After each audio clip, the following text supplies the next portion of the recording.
One length irons are becoming hot right now, mostly because Bryson Dechambeau is using them and he's killing it on tour right now. So let's get into the science of the one length irons as well as our review.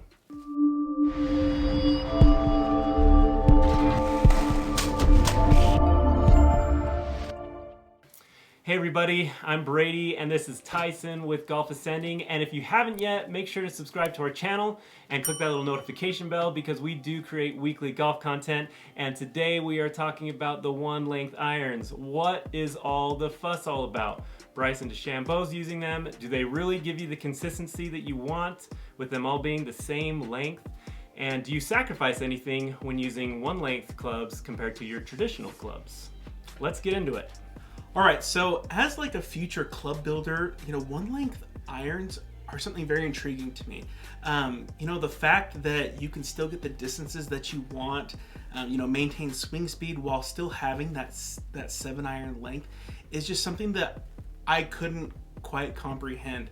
And so this, like I said, the specs and like the engineering behind these things are awesome. And so I'm excited to get into this with you guys. But before I do, Brady also had this huge interest in these one length irons, and the reason for this is he actually has switched to the single plane golf swing, and this actually is something that I agreed with him kind of switching to these type of irons because he had the goal of simplicity. He wanted to eliminate variables. He just wanted to get up to the ball and hit it. And so with your clubs from 5-iron down to gap wedge, and even a sand wedge, and we'll get into that, all being the same length, it just kind of helps the setup and make it a lot easier. So let's dive into these specs and figure out how these things work. All right, so let's get into the specs and how these one length irons actually work. Now, before I hop in here, some of you guys might think, how come I can't just chop all of my shafts at the length of a 7-iron? And I'm going to get into that, but it has a lot to do with like weighting, center of gravity, and those types of things. So let's hop right in, figure out how these things actually work, and don't try it at home to cut the shafts at the same length because they will not work. Will not work. But let's get into it. So like I said before, one length irons, they are all the same length as the 7-iron. So that would include anything from like a sand wedge to a gap wedge, as well as a 4 and a 5-iron. Now, you're probably thinking, if a 4-iron was the size of a 7-iron, it's not going to go as far. And that's absolutely correct thinking there. They have to manipulate some of the things within the 4-iron to make it go further, as well as they have to manipulate some stuff with the wedges to make sure that they don't go too long, because those clubs are normally shorter shafted. So the biggest thing with the weighting here is it's a progressive weighting system. So in your wedges, and some of your clubs close to that, you are sitting there with a 110 gram shaft. So this is gonna be a lot heavier than the ones up through the set, helping you kind of have a swing speed that's a little bit slower, so you're not producing as much, speed, because speed equals distance. Kind of moving up into those mid irons, it goes into a 90 gram shaft. And then in those long irons, we need more speed because we cut off part of the shaft there. That is a 70 gram shaft. 80 gram shaft. Yep. 80 gram shaft. So you can see, as you work through the set, the weighting is a little bit different. And like I said, you can't just chop off your shafts and create it. They are different. Another thing with the longer clubs, because this is a big deal. When you lose length off of a longer club, you're going to lose length on your ball. So they have wider soles. Generally, there is tungsten weighting in there, as well as the groove shape is different. This was something that was actually kind of bizarre to me. I didn't even know this. Yeah. So, and this is specifically in the F9.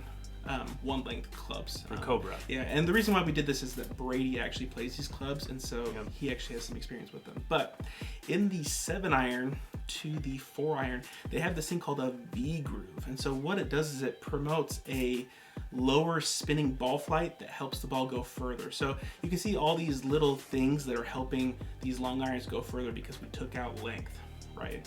So then going into kind of your mid irons from 8-iron to 9-iron, you have, basically like your standard groove where you're able to control spin and things like that. And then when you get into the wedges, a little bit of a tighter pattern, kind of that square groove, again helping you with that accuracy and that spin. Another interesting thing to go on with the groove thing, and this one blew my mind as well, the hosels. The hosels are taller with your wedges, and they progressively get smaller as you get toward 4-iron. And so this is to help a lower center of gravity in the long irons, again to help those long irons hit further.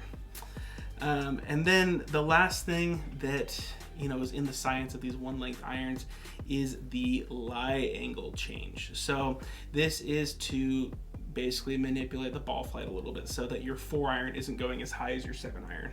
It's the lie angle's down, so that way it's going to have a little bit of more flatter penetrating flight.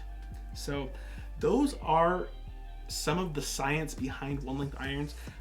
These are specifically Cobra irons, but the specs may vary depending on the manufacturer and make, model that you get. So make sure and look into those for further details on that. All right, like Tyson mentioned earlier, I'm the one who bought some one-length clubs. I did end up buying the Cobras, and it's the Cobra F9. And the reason I got them was for switching to the single plane golf swing. Now, that's kind of similar to what Bryson Dechambeau uses, the single plane, but it's taught by Mo Norman, so it's a little bit different. But that was the reason I kind of switched. And another reason is kind of the same reason why Bryson Dechambeau said he uses them. If you've ever watched Bryson DeChambeau play, you'd notice that him and his caddy are talking about all the data. He's called the mad scientist. And so they're talking about the wind, lie angle, everything. And he said, I want one less thing to think about when I'm about to hit, and that's how he's going to swing the club, how he's going to position his feet. He knows it's a 7-iron length, and he can do that with the majority of his clubs. Not all of his clubs are the single or the one-length irons. But that's one of the reasons I switched. It seemed to make things simple, and that's why essentially I bought those clubs. Now that I have used them for quite some time, I gotta say, some of the biggest differences, as you might imagine, are hitting the 5-iron and the gap wedge. It's really weird to hit a short 5-iron, and it's even weirder, I would say, to hit a long gap wedge. That's something you feel like you generally have a shorter club. It feels like you have a little bit more control, a little more closed of a stance. So it's definitely a different feel, but honestly, when I'm hitting those wedges, I feel like I have the control. Now, when we get to the 7-iron, obviously that feels good because they're all a 7-iron shaft length. But something that Tyson noticed is that they don't sit as much, and I think it has something to do with the grooves that you were talking about. Yeah, I mean, we were playing just the other day. Brady had hit a 7-iron into the green, and he was wondering why it rolled off. And in preparation for this video, we made sure and looked at all the specs, and we're just kind of wondering and curious as to why these irons perform that they do. And we came across a different groove pattern for iron 7 through 4, and it's a V shape. And what that V shape does is it essentially lowers the spin so that the ball can go further. And so essentially when Brady hits that 7-iron into the green, it's not going to be a very high spinning 7-iron. In fact, the thing should probably roll off the green if he hits it. So that was something definitely interesting, that we didn't know the answer until we looked into the specs. Yep. And something with that is that my previous irons that I had, I noticed with a 7-iron, I tended to get about 7,000 plus backspin. With these irons, the F9s, it's probably maybe up to 3,000. So it's considerably different. And then going to the 5-iron, this is actually, I think, a super positive for a lot of people. The 5-iron is a more difficult club to hit generally. It's one of the long irons, but having it shorter kind of makes you feel like you have a little bit more control, and you're not thinking as much. It's a mental thing. You're like, oh, this is the same length as my 7-iron. I'll just hit it like a 7-iron. So I think that's a real positive to the one-length irons, being able to do the same consistent swing with all the clubs.